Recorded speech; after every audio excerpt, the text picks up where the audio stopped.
Tuntutan kenaikan upah minimum provinsi ini disuarakan karena upah minimum di Jawa Tengah masih menjadi yang terendah di Pulau Jawa.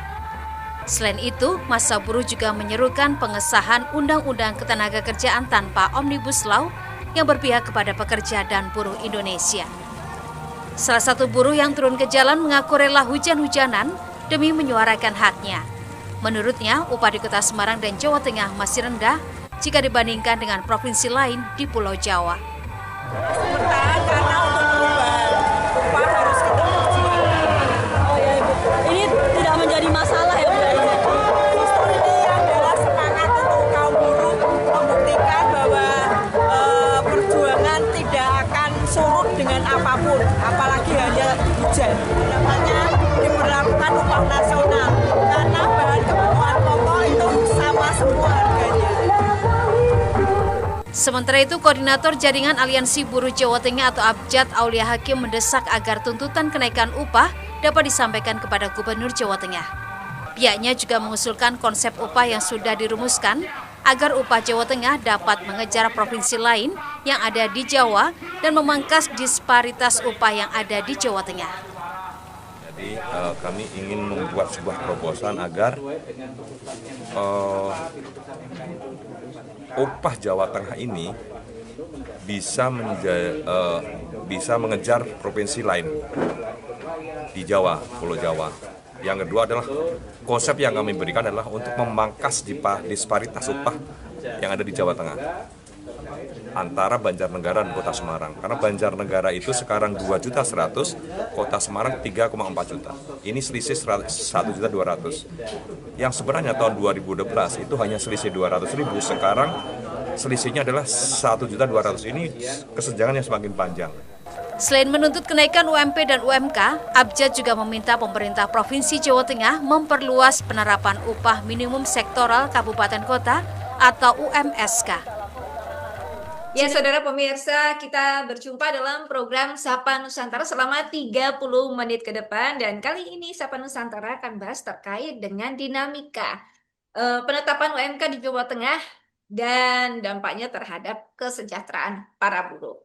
Dan saat ini saya sudah bersama dengan Mas Aulia Hakim yang akan bahas mewakili dari buruh ya. Mas Aulia, mungkin bisa disampaikan terkait dengan yang kemarin Mas Aulia juga sudah ngobrol dengan pengusaha yang diwakili oleh Pak Frans, kemudian dari dinas. Ini bagaimana, Mas? Ya, terima kasih Mbak Ria dari Kompas ya Mbak ya. J. Salam kenal, ini belum pernah ketemu. Eh, saya mewakili dari Buruh Jawa Tengah, khususnya dari teman-teman Aliansi Buruh Jawa Tengah di 35 kabupaten kota. Memang perlu kami sampaikan yang pertama, tahun ini sebenarnya Mbak ada sebuah kekosongan regulasi ya terkait aturan pengupahan untuk tahun 2026. Mengapa seperti itu? Sebenarnya karena ada putusan Mahkamah Konstitusi nomor 168 tahun 2023. Munculnya MK 168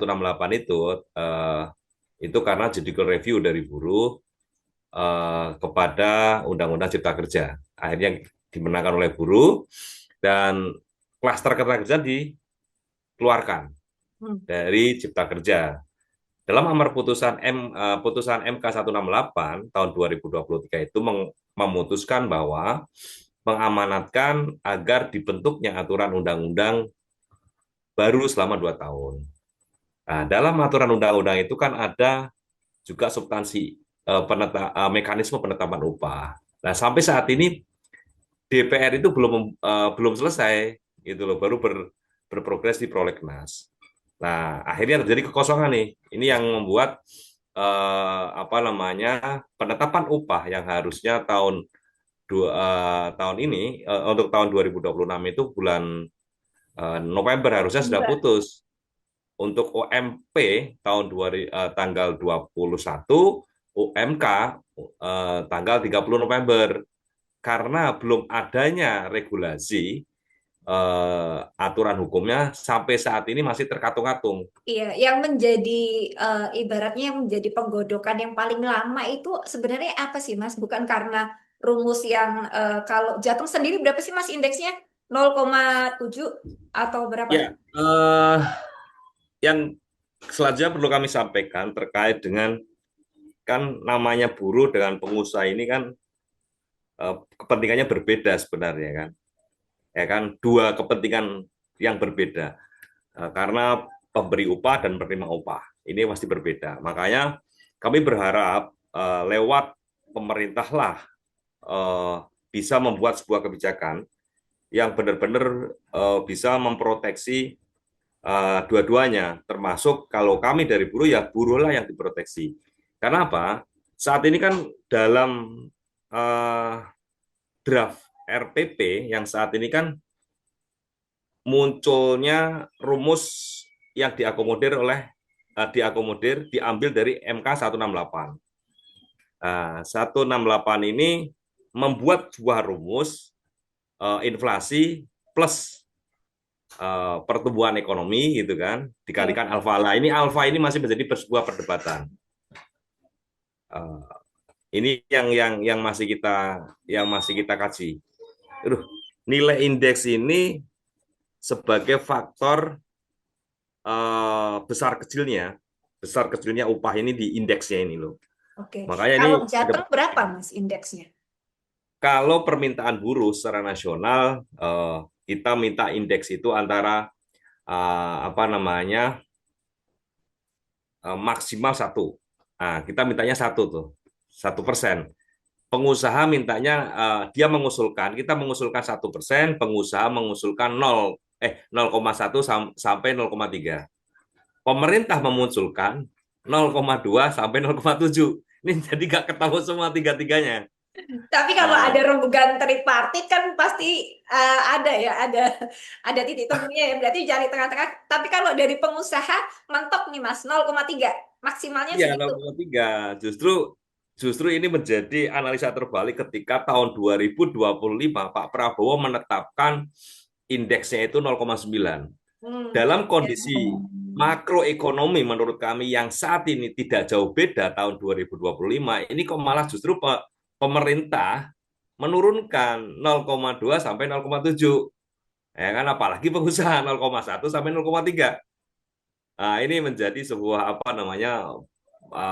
pandangan yang berbeda. Harapan kami pemerintah segera mengambil sikap untuk menetapkan ini jangan berlarut-larut. Ini kan harusnya Patung-patung ya, Mas ya. harusnya November ini sudah diputuskan. Pertanyaan kita kok Menaker kerjanya apa gitu loh. Ini kok sampai sekarang lama banget tidak diputuskan. Ini menurut kami terjadi sebuah ketidakpercayaan gitu loh. Ini saya khawatir justru dunia usaha terus teman-teman buruh ini trust kepercayaan kepada Menaker ini justru semakin menurun. Mas Aul, Makanya ini kan kalau dari pengusaha maksimal 0,3, pemerintah 0,7. Sementara kalau dari Pak Prabowo sudah pernah bilang 0,9 ya maksimalnya ya 0,9. Kalau buruh 1. Kalau misalkan turun dikit 0,9 masih oke lah kalau buat buruh ya masih ya maksudnya nggak sampai 0,3 gitu kan. Sementara dari pihak pengusaha sendiri mikirnya mereka kan banyak yang bilang bahwa ekonomi tahun ini agak berat. Nah, oleh karena itu indeksnya maksimal 0,3 kalau dari pihak buruh pihak pengusaha. Kalau misalkan dibandingkan 2026 mungkin dari pihak buruh sendiri kan juga masih meraba ekonomi di tahun 2026. Itu kalau pendapat buruh pendapat pengusaha seperti itu, tanggapan dari Mas Aul bagaimana mewakili dari buruh?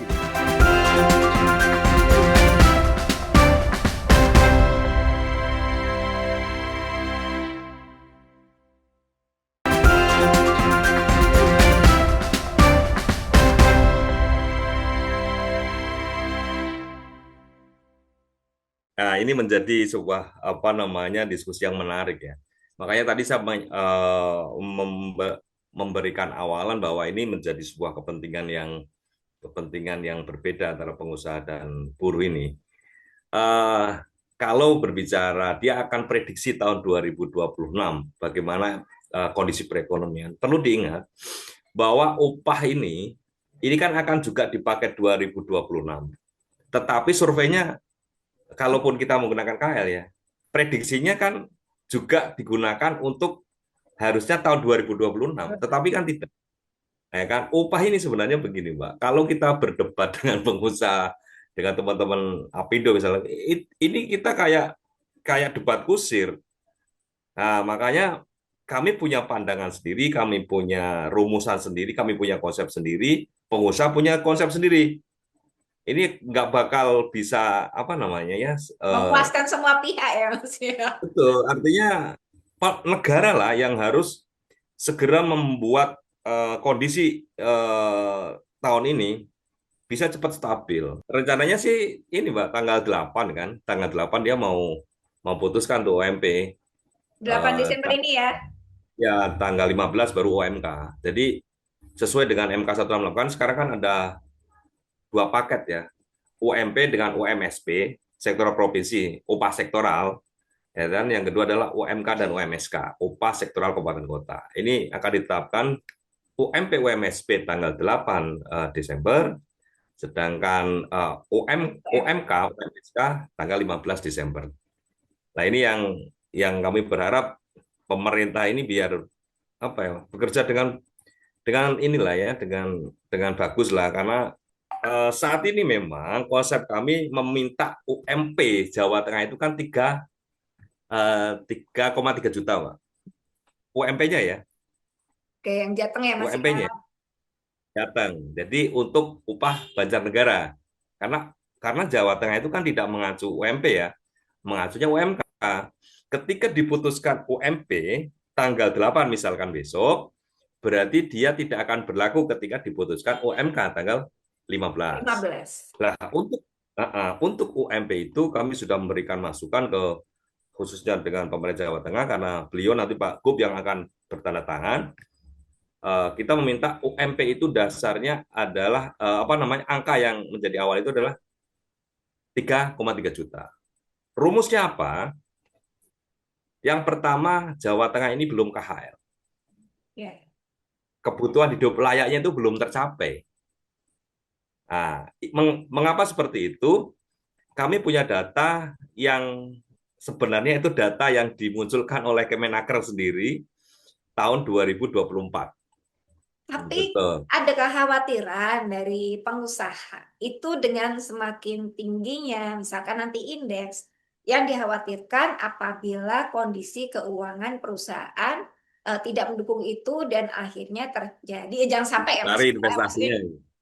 PHK seperti itu tanggapannya buruh gimana? Kan kadang ada buruh gini, wes yang penting kerja dapat uang itu daripada kena PHK nggak dapat pegangan. Ada juga yang gitu, tapi kan tidak semua seperti itu. Semua juga berharap buruh ini mendapat kesejahteraan yang layak, tentunya dengan didampingi dengan keahlian yang dimiliki ya Mas ya. Ini gimana tanggapan dari Mas Aul? Ya, yang pertama gini Mbak, ini menjadi telur kayak yang dulu mana nih, telur sama ayam kan gitu. Iya.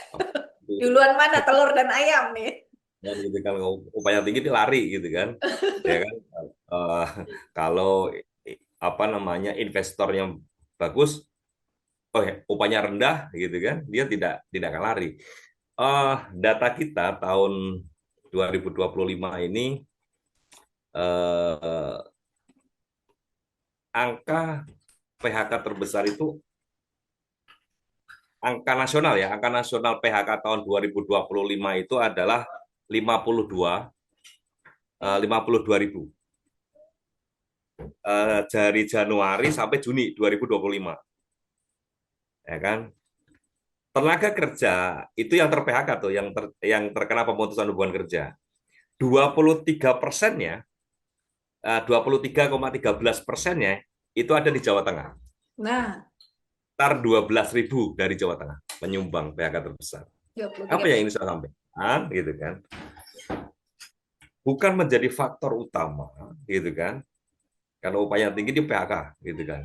Terus dia nggak kuat ya PHK, terbang. Logika terbaliknya begitu, upah kita itu terendah.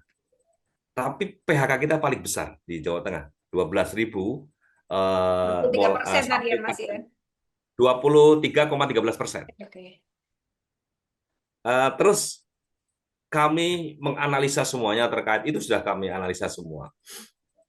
Kami diskusi dengan teman-teman yang by data segala macam, analisa, akademisi segala macam, dan akhirnya kita menemukan data yang diberikan oleh Badan Pertumbuhan Ekonomi Internasional, yang biasa kita sebut adalah Global Competitive Index, ya kan? Itu kalau kita sebut GCI. Di situ itu merilis tuh, Mbak, bahwa faktor-faktor yang memengaruhi investasi Di Jawa Tengah. in out-nya itu adalah, yang pertama itu disebutkan ada 12 pilar, tapi yang pertama itu adalah kualitas institusi, termasuk kepastian hukum, tingkat korupsi, itu sangat Jaminan penting bagi. keamanan itu ya Mas tidaknya ya. Terus yang kedua terkait infrastruktur, jaringan transportasi, logistik, untuk efisiensi untuk mengurangi biaya operasional bisnis gitu kan. Terus selanjutnya kestabilan makroekonomi, inflasi yang terkendali, dan kebijakan fiskal, Yeah. ya kan, untuk memberikan jaminan stabilitas jangka panjang. Yang keempat itu baru tuh masuk tenaga kerja, efisiensi pasar modal, tetapi tidak disebutkan juga di situ terkait dengan upahnya. Artinya yang kami sebutkan bahwa upah itu bukan faktor paling utama. Ada tahapan-tahapannya itu. Tapi kalau dijadikan alasan paling besarnya upahnya tinggi, menurut kami ini terlalu jauh ya berpikiran ke arah sana.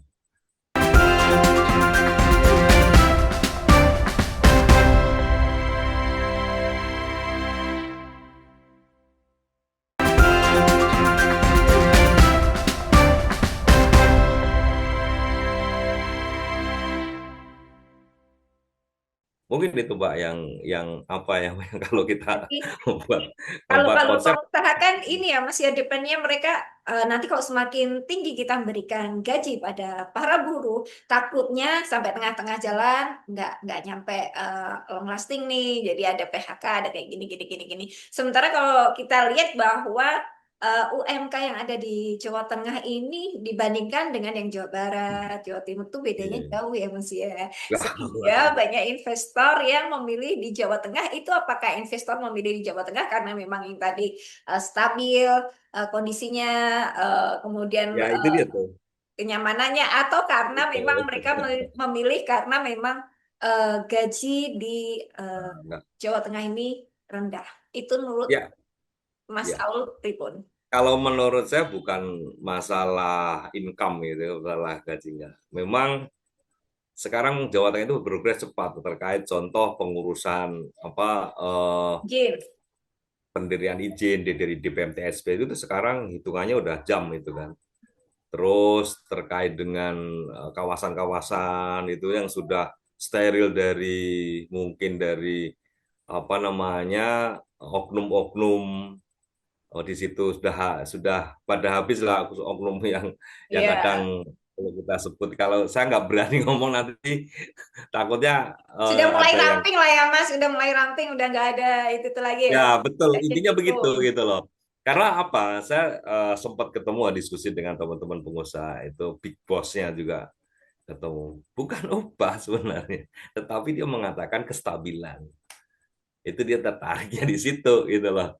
Tetapi oke lah, tapi ini menjadi bahan masukan dari kami bahwa kami ini mempunyai data seperti ini bukan karena upah lah, bukan karena penyebab upah perusahaan itu nanti apa namanya pindah. Upah ya, tetapi bukan menjadi prioritas. Mas, kalau misalkan indeks yang ditawarkan ini 0,5, tanggapan dari Mas Aul bagaimana? Ya, 0,5 ini akan semakin menjadi disparitas semakin jauh ya. Ini yang secara nasional apa secara provinsi nih Provinsi. indeksnya ini. Kalau provinsi justru nanti malah melebarnya disparitas semakin besar. Karena 0,7 saja kita hitung ya untuk Ini kita masuk ke kota yang UMK di Jawa Tengah paling besar ya. Ini contoh ya, kita memberikan contoh UMK Semarang. Contoh. Kita berhitung panjang kemarin terkait dengan indeks ketika diterapkan di suatu kabupaten kota. Contoh kita ambil kota Semarang. Kota Semarang itu adalah sekarang upahnya, UMK-nya itu 3,4 juta. Taruhlah 3,4 juta sekian. Kalau indeksnya muncul dari pemerintah adalah 0,2 sampai 0,7 gitu. Ada ibu kota di Jawa. Contoh kita ada Serang di Banten, ada Bandung di Jawa Barat, ada kota Surabaya di Jatim dan DKI. Kalau dari 5 ibu kota provinsi di Jawa menggunakan indeks 0,2%, tetapi kota Semarang menggunakan indeks atau konstantanya adalah 0,7, kita itu akan bisa setara dengan Serang, kota Banten itu tahun 2035 atau 10 tahun. Kesenjangan kita adalah 960 ribuan. Kalau kita menggunakan 0,7 dan Bandung menggunakan 0,2, kita mengejar kota Bandung 11 tahun atau 2036. Wah. Kalau kita menggunakan 0,7 indeksnya dan 0,2 di kota Surabaya, kita akan mengejar nilai di Surabayanya karena kan tersundul itu kan, karena mereka ditahan dengan 0,2, kita di 0,7 naik tuh. Tetapi kita membutuhkan waktu 15 tahun atau tahun 2040 baru kita menyamai kota Surabaya. Apalagi dengan DKI membutuhkan 18 tahun, 2043, dengan kita pengali indeks di kota Semarangnya adalah 0,7, baru 18 tahun.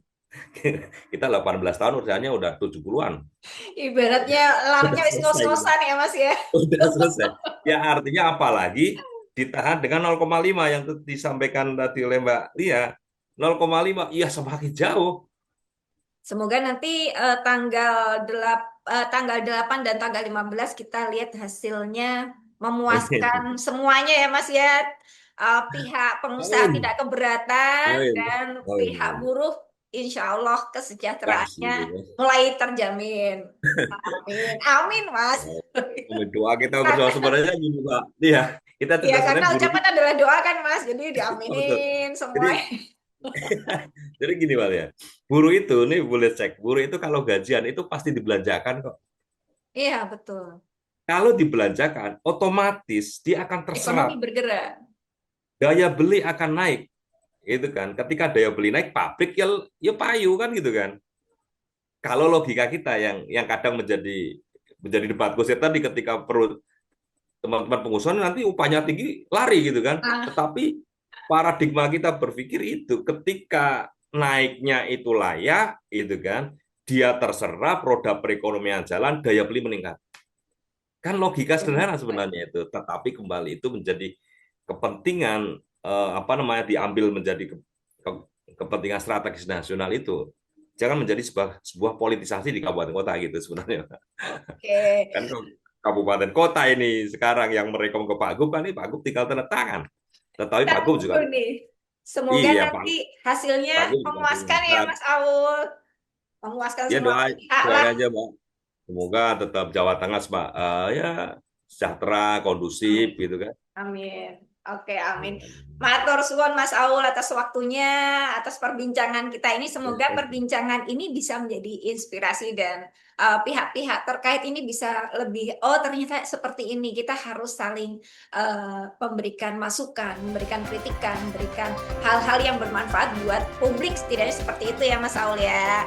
Matur suwun Mas Aul sudah bergabung dengan kami, dan demikian Sapa Nusantara. Kita akan kembali dengan tema-tema menarik lain.